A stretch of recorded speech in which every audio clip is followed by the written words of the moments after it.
kuno ko'y nahibaluan, bago lang. Pero tumo-tumo ni gamay ha. I don't know if why the mother of Elder Phil named him Phil. Kinsay makahatag idea na ko'y premyo. Okay, naa iyang mamagpapa wala. Iyang anak. Mga anak. Mga igsuon or mga pag-umangkon. Relatives, friends.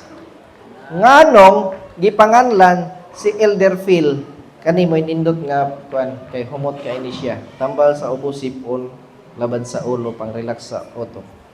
Nganong gipanganlan siya Phil? Any idea bisag dili relatives that can give a meaning of his name?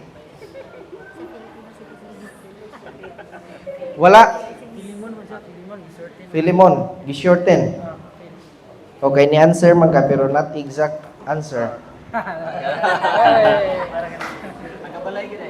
Oh. Ni answer ka pero not exact answer. Okay? The name Phil. Istoryahan ta mo. Gusto mo masa? Are you ready to know? Yes. Are you excited? Yes. Okay. Ang pangalan ni Elder Phil, gibalira ang life.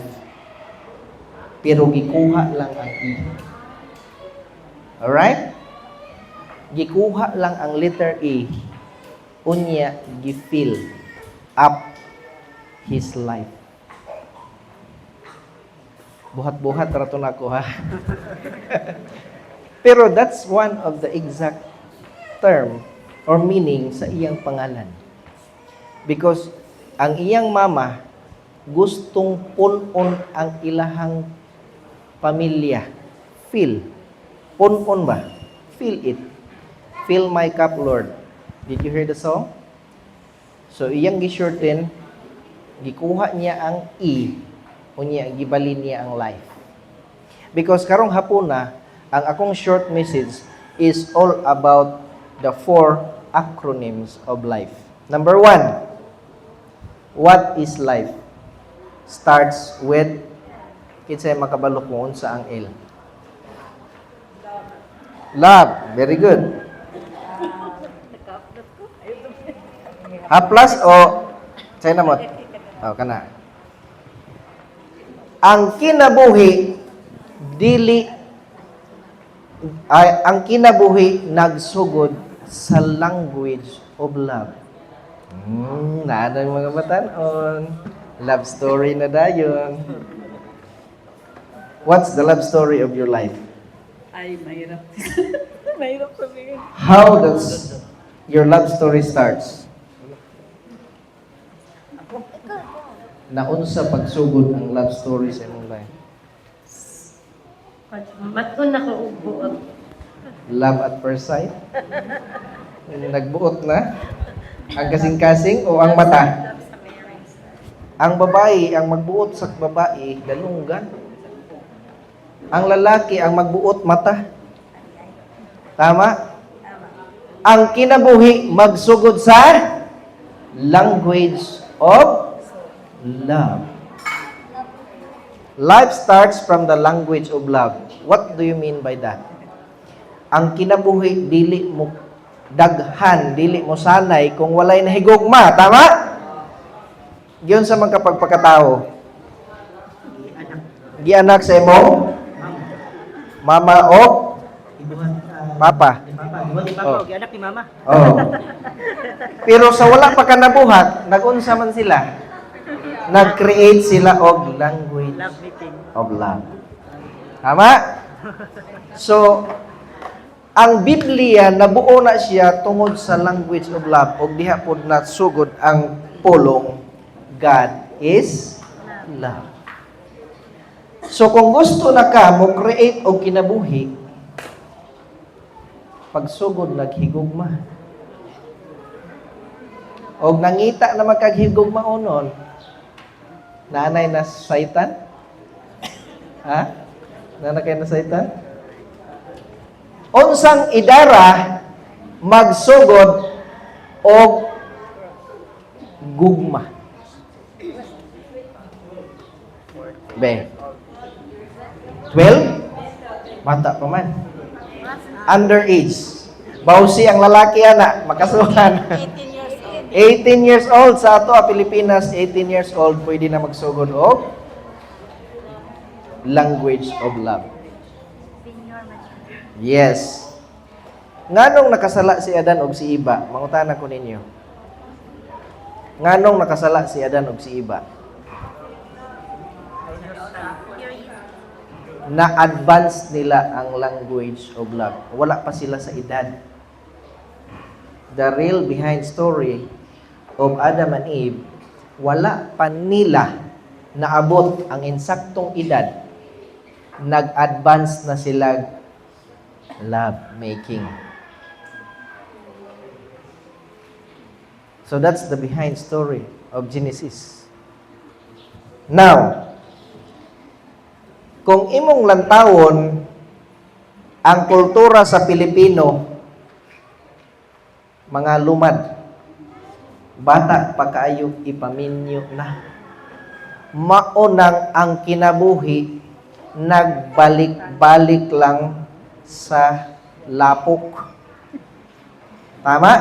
Nga naman, walay maabot nga future sa life kay kulang ang ilahang intellectual inheritance.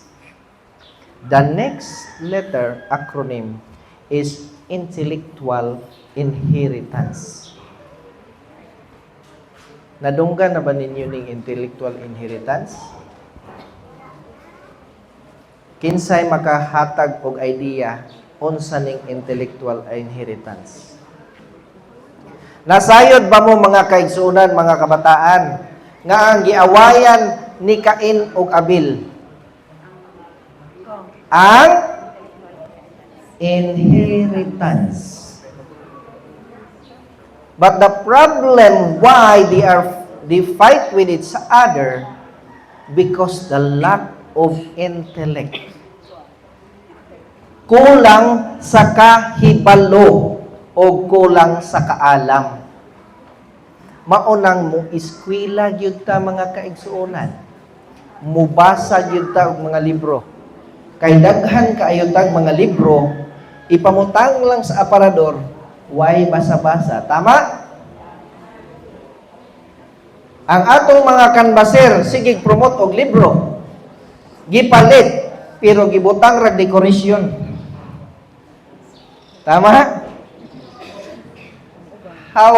What will happen to our F?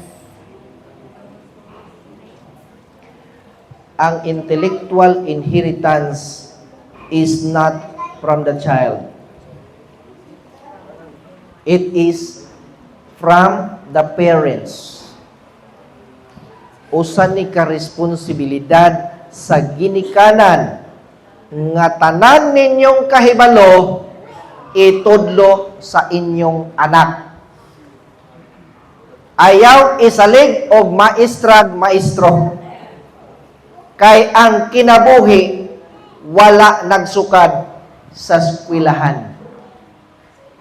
Nagsukad kini sa balay. Ang kinaiya, attitude, karakter, kung unsa ang inahan, 80% mao ang anak. Kung unsa ang amahan, 20% kinaiya sa anak. Nakabantay ba mo nga kung engineer ang amahan, unsa ang anak? Engineer. Kung teacher ang inahan, unsa ang anak? Teacher. Kung doktor ang inahan, unsa ang anak? Doktor. So simple ra di ay kaayo sundon ang intellectual inheritance mga kaigsunan. Biblically naara di ay sa ato ang nagputol sa kaalam o kahibalo. Sugod karon mga kaigsunan, dili mabuo ang atong kinabuhi kung dili magsugod sa language of love, intellectual inheritance. Dili ni makumpleto kung walay letter F. Unsa man ang letter F, kinsay makatag-an ako'y premyo. Ha? Nabuo naman ang nitubag man ka, ma'am.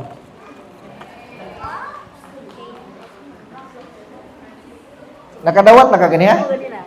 Ato na lang ihatag sa lahi. Kinsa man to yung tapad nimo? Ay, ibaylo. O, tayo mong katapad. Kay kamo manduhan ni ingog family. Okay. Ang pamilya, no, nabuo na sa language of love o intellectual inheritance. Pero, sa di pa ko mo lahos kadali, ako yung balikon ang inheritance. Kita nga mga nahimo ng ginikanan, atong hinumduman, nga ang atong trabaho sa kalibutan, maorag yun ang pagbilin o kabtangan sa atong mga anak. Butang man na siya, property man na siya, pero ang pinaka-importanting butang, agay. Sorry. Wa na salo sa sakitsan. Ang pinaka-importanting butang nga ikabilin, eksperyensya o kaalam on how you survive sa kalibutan. Nga walay kwarta, pero nangabuhi man. Tama? Kinsay gipakatawo dire, pataas ang kamot, nga nagdala na gold. Wala. Kinsay gipakatawo dire nga nagunit og sinsilyo. Wala. So kitang tanan nangahimugso nga walay kwarta pero mamatay og way kwarta. Wa ko nangasaba ha, nag-lecture ako. Basin mag-ulo niya mo. Now, kitang tanan wala tay mga kwarta no. Ni trabaho ta ni hatag tag serbisyo para nga makakwarta ta, tama? Na maligya ta, ni trabaho ta para makakwarta.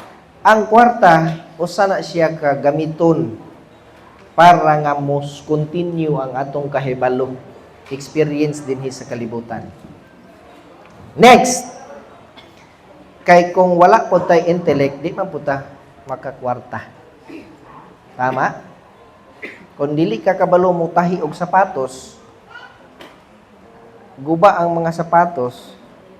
Kung di ka kabalo mo tahi og sanina, walay magtahi og sanina. Kung walay panday, walay balay. So, ginabayaran ang ilahang mga talento, abilidad, skills to continue the journey of life. Next, family, faith, and future. Ang kinabuhi sa tao, maputol kung walay pagtuo. Sigilag ampo, pero walay pagtuo. Nagtuo ka, nga naa na kay abilidad, na kabalo na kamudaro. Pero dili kamudaro, kay sigilag ML, sigilag cellphone, okay ra og i-vlog. Tama? Kay nga naman, mapadayon nimo imuhang pag-asinso. Imong pagtuo, mauna ang imong prinsipyo nga nabatunan nga hinatag sa imong ginikanan. Okay. Sa una, puro ni ginikanan. Sa ikaduha, nag-involve na ni og anak og tanan. Faith. Kung wala tay pagtuo mga kaigsuonan, dili nato makabot atong future. Unsa man inyong gusto nga future? 3 years from now, 4 years from now, 5 years from now. Di ba? Kung naamoy future nga gipangandoy, tuhuin na karon pa lang daan nga makapot na nimo. Mo graduate kag teacher, nurse, og unsa pa. Next. Pag makapot na nato atong future, dili buot pasabot nga walay katapusan ang kinabuhi. Ang kinabuhi, lobat? Thank you, thank you. Ang kinabuhi na ay end. That's the letter E. Maunang gikuha sa iyang mama ang litrang E. Kay dili niya gusto nga ma-end ang kinabuhi. Buhat-buhat ra ako nga story ha. I just want to make kanang muhaom lang siya sa nahitabo nato karon ba. Kay dili di ay nato kinahanglan ikaguol ang katapusan sa kinabuhi. Because this is the end of Miss Elder Phil, tama? Ang atong end kanus aman. Now, there are two letter E nga gusto nako nga naay makatubag or makahatag og idea unsa ni.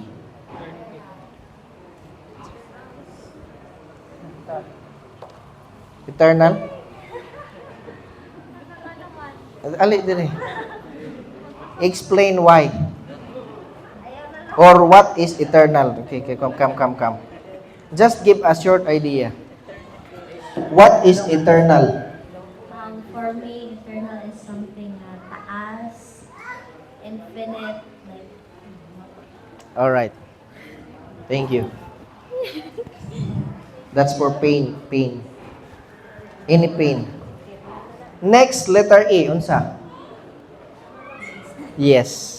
Pero naa naman ka, ato na lang ihatag sa imong katapad. Nitanaw siya.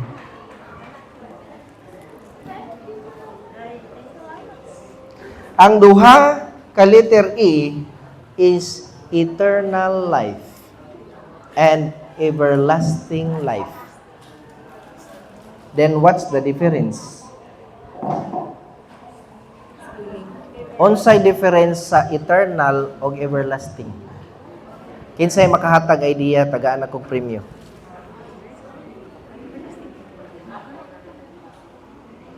Dili mo ani. 100 akong ihatag pang load. Taas na? May tawag, i-cancel mo ang tawag. Dili na siya spelling. Do you know the meaning of eternal and everlasting? Wala gyud. Maunang kinahanglan gyud ta og intellectual inheritance. Ang eternal life, mga kaigsuonan, ang kinabuhi nato karon nga nagkinabuhing Kristohanon o Diosnon. Kung ang Ginoo naanas imong kinabuhi, you are at the eternal life. No. Nakuha ba ninyo ang point, mga igsunan? Ang eternal life, nagkinabuhi ka sa kinabuhing Kristohanon. Unsa man ang everlasting? Something? Ha? Naay sinugdanan o naay katapusan. Naay sinugdanan. Yes, correct. Naay sinugdanan pero walay katapusan. Kabalo ba mo kinsay nakabaton og everlasting life sa Bible? Sino? Daghan pa? Abraham? All the characters of the Bible had experienced everlasting life. Maunang gipangayuan tamo og papel og bulpin kay mangutana ko ninyo karon kinsay gusto maka-eksperyensya og everlasting life. Pataas kamot sa gusto maka-eksperyensya og everlasting life. Gamay ra, ang uban di ay dili. All right. Ingon ani ang everlasting, mga kaigsunan. Imong pangalan isulat sa papel. Isulat nimo ang imong tibuok kinabuhi Unya, himuon nimong libro. Ibilin nimo na siya, nga tanan nimong kinabuhi na ay leksyon makuha ato. Good or bad, good experience, bad experience, o giunsa nimo pag-survive ato nga mga challenges sa kinabuhi.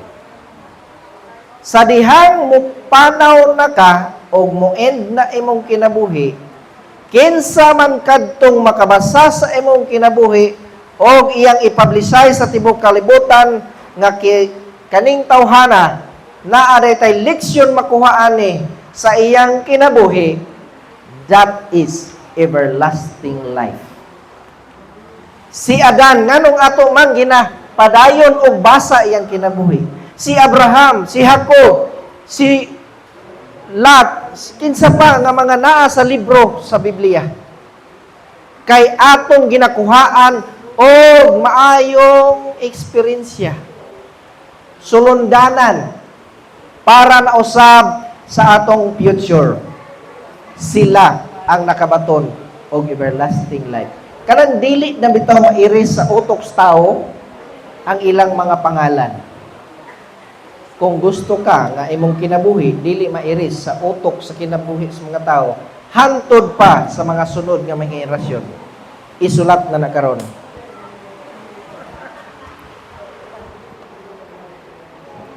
So ako natong putlon kay ang kinabuhi na may katapusan. Ang teksto natong makuha naa sa 1 Corinthians 16:14. 1 Corinthians 16:14. Let all that you do be done in love. Proverbs 18:15. The heart of the discerning acquires knowledge. For the ears of wise seek it out. Hebrews 11:1. The substance of things hoped for. And the last text is Luke 6:38. Amo na lay basa kay ni kusog na ang ulan. Okay, daghang salamat. Mora to akong ikabilin nga mensahe o ika-share karong hapuna. Muadto na ko sa akong lecture. Mubura o taas na. Okay na.